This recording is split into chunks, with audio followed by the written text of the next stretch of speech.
friendo, Steve here. Welcome back to the channel. It's time for another Ask WrestleJuice. Once again, you guys absolutely killed it asking these questions in the community thread. Before we get started, do me a favor, hit that thumbs up, and then if you don't like it, you can take it away by the end of the video. But it's good to do that first, because then you get it out of the way. Hit that subscribe button, make sure you turn that notify bell on so that if you want to ask a question right here at WrestleJuice, you can, because you'll know when that community thread goes live. First up, let's dive right into the deep end of controversy here with Ethan Goldstein, or Goldstein. I'm not sure how to pronounce it, but I hope I got one of them right, Ethan. He says, this past Dynamite's women's match and segments were very WWE Diva era-like, with the 2-minute match and then Nyla getting caked in her face, which, by the way, I thought was kind of funny because she said, I like cake and violence. It was pretty funny. But I see the point. He says, how does AEW fix this after 3 years of poor TV women's booking? Yeah, AEW's treatment of their women's division does leave a little bit to be desired. I think that they feature some really awesome characters, man. I think Jade is doing really great work, both with, doing stuff with Mark Sterling and her streak and just looking like $1 million. And I think her matches are improving. She's got the baddie section. She's doing a lot right. They're doing a lot right with Jade. I thought Britt's title run was really, really good. But they really don't actually feature women's wrestling all that much. If it's not on cable TV, then you got to flip over to Dark and Elevation, and then you get some women's matches there. But by and large, cable TV, like I watch the TV shows, man. I watch Rampage and I watch Dynamite.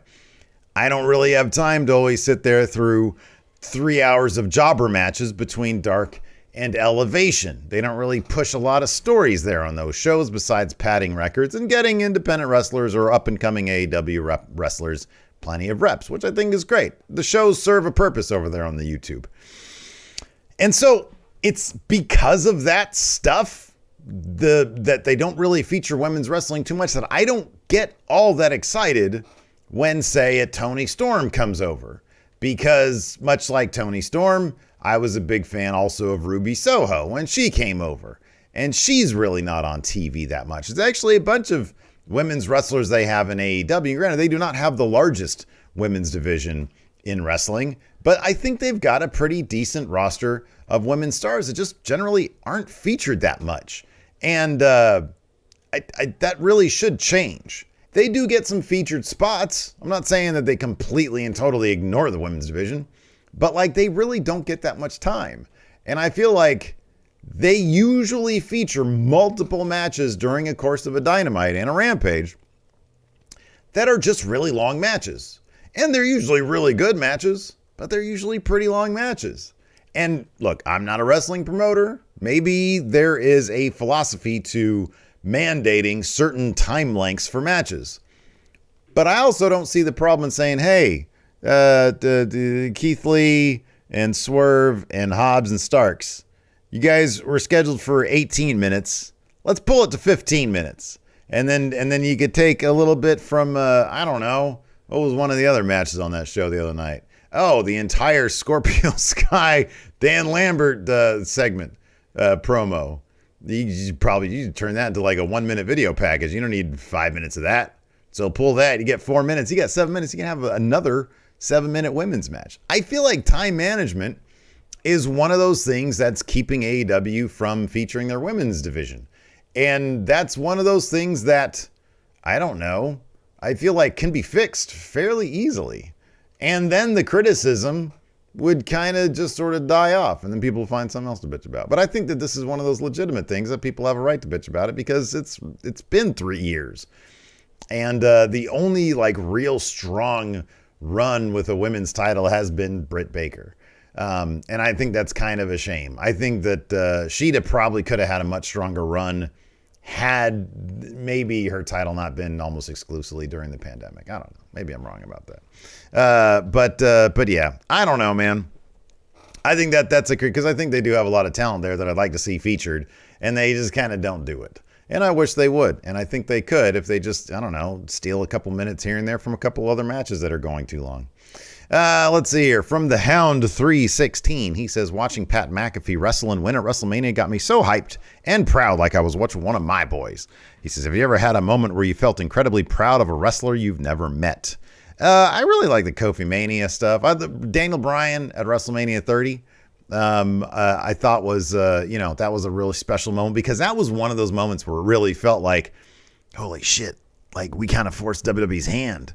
Like he was the thing that they had and we made that happen instead of it being Batista or somebody, even though I love Batista, but Daniel Bryan was the dude back then.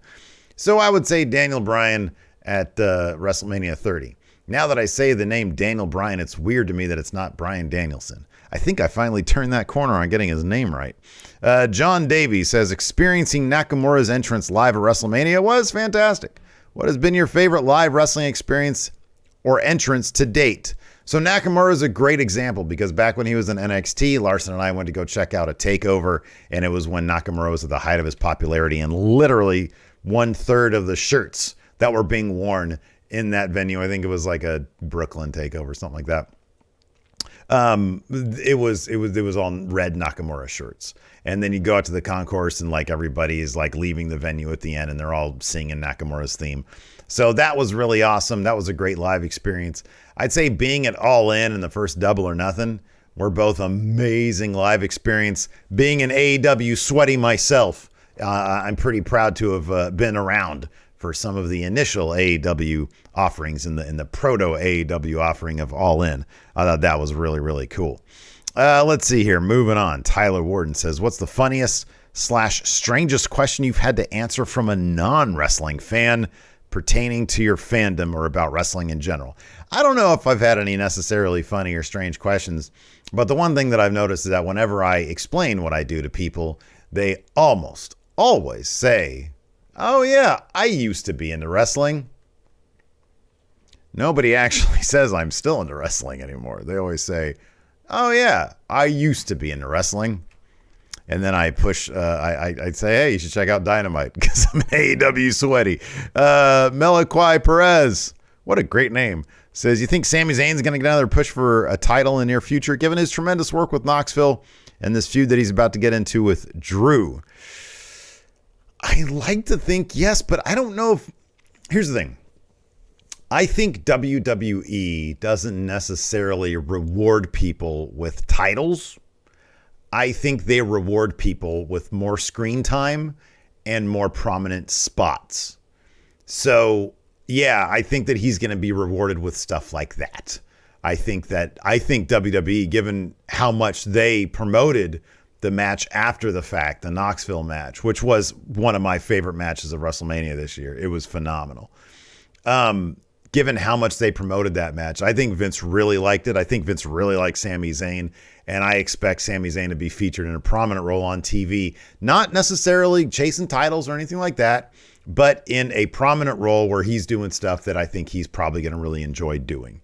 So, yeah, I see Sami Zayn... maybe not a title run, although I would love to see that. I would absolutely love to see. Could you imagine, if they played that right, Sammy taking the title off Roman could be, you could blow the roof off a place, but that's never going to happen. That's not how they see him. Let's see here. Tristan A, who should go for the TNT title after Scorpio Sky most likely beats Sammy Guevara at Battle of the Belts? He says he wants to say Andrade. Andrade's going to lose that coffin match against Darby Allin, and it's going to kick him down another notch, but he's had some really terrific matches. I would say for the TNT title, probably like a Swerve Strickland. I think Swerve could be huge. I think he'd be absolutely huge, but I think that AEW needs to focus on making him a thing.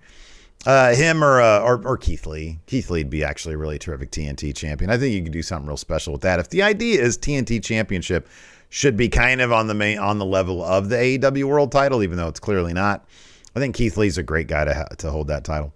Let's see here. Deep Voice Dude says, I'm of the opinion that Rock versus Roman has happened at Mania in 39.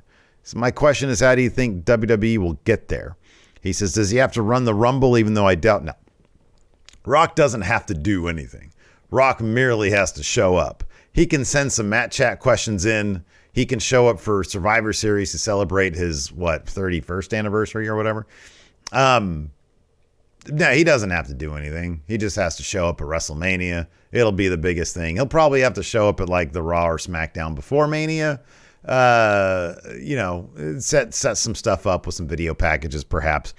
But I'm of the opinion at this point with that little segment in Young Rock where Roman Reigns says, "Hey, yeah, Rock tells a little child Roman Reigns that he wants that Mania match." Kind of feels like Rock actually wants this match, right? Like it feels like he's going to try to make this thing happen. It really honestly feels like it. I mean, it's common sense at this point. I don't need reporting from the dirt sheets to tell me that. Samuel Perez says if Vince McMahon was running AEW, who are the wrestlers that would get released and who would be holding the current titles? This is a solid question. It's a business question. I get it. I don't really talk about releases, so let's just focus on the positive one. Let's talk about the titles, right? If Vince McMahon was running AEW, he'd be holding the current titles. I would say that Bryan Danielson would be AEW World Champion because Vince really loved him, and maybe Mox, the Blackpool Combat Club, they'd be holding the titles. Women's title, it'd probably be Jade. It'd probably still be Jade. Jade would have all the titles. And tag titles. Maybe FTR. I know they didn't leave on great terms.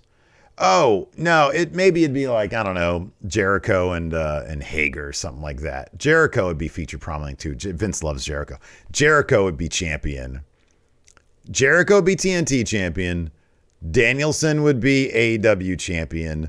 Mox and Danielson would be doing a two-man power trip. Honestly, that's how it should be anyways. Curse of the Moon says the Lakers collapse is a big story in sports. Who's the Russell Westbrook of WWE, NXT, Impact, and AEW? So who's the guy that they have that like probably does more harm than good, but he's like a major player? It used to be Alberto Del Rio in WWE. I never really liked that dude's vibe in the first place. Well, there was a short period of time I thought they were making him sort of like another DiBiase, and I was like, oh, that's kind of cool. But then, like, whenever he would show up, it's like, oh, man, they're going to waste space on this guy? They're going to waste TV time on this guy? So for me, he was kind of the Russell Westbrook of the WWE. John Robb says, John here, do you think the big dog will hold on to both titles till Mania, or do you think the Money in the Bank winner will take one of the titles off him? That is certainly one way to do it. If you book a match at Money in the Bank where Roman Reigns goes through hell against an opponent like a Drew McIntyre, and let's say Cody wins Money in the Bank earlier in the show, and Drew ends up losing to Roman, but Roman gets annihilated in the process, eats a couple claymores, maybe the Usos get involved, and that pisses Drew off, so he takes out the Usos, and then while Roman Reigns is sort of distracted by that, he eats like 2 claymores. And then boom, there's more than one royal family. That kicks in. Cody comes sprinting down, cashes in on Roman Reigns, hits a couple of crossroads, and actually gets a pin. And he has done that for the WWE titles. Then you split the WWE titles come June or July, whenever. I think it's July, early July. That's a conceivable way. That's not a terrible way for Roman Reigns to lose one of those titles. Now, in that scenario, he would probably, with a head full of steam, come back after Cody for that title to reunify them. I don't know why he wouldn't at that point. Unless he was just told by Adam Pearce, no, you can't do that. So, yeah, that's a possibility. I don't know if I see it happening. I don't know if I see anybody pinning Roman Reigns anytime soon. Anyways, we'll end on this one from Samuel Perez. This is a great question. He says, do you think 2016, 2017, 2018 era of NXT, the golden age of NXT, man, we're talking about DIY, Aleister Black, Andrade, Asuka, all those great names. Do you think that era of NXT is better than AEW? He says, I personally would rather watch that era of NXT. He says there's just something wrong with AEW that I can't pinpoint. I think AEW isn't perfect, but I really enjoy AEW. I think it's really terrific programming.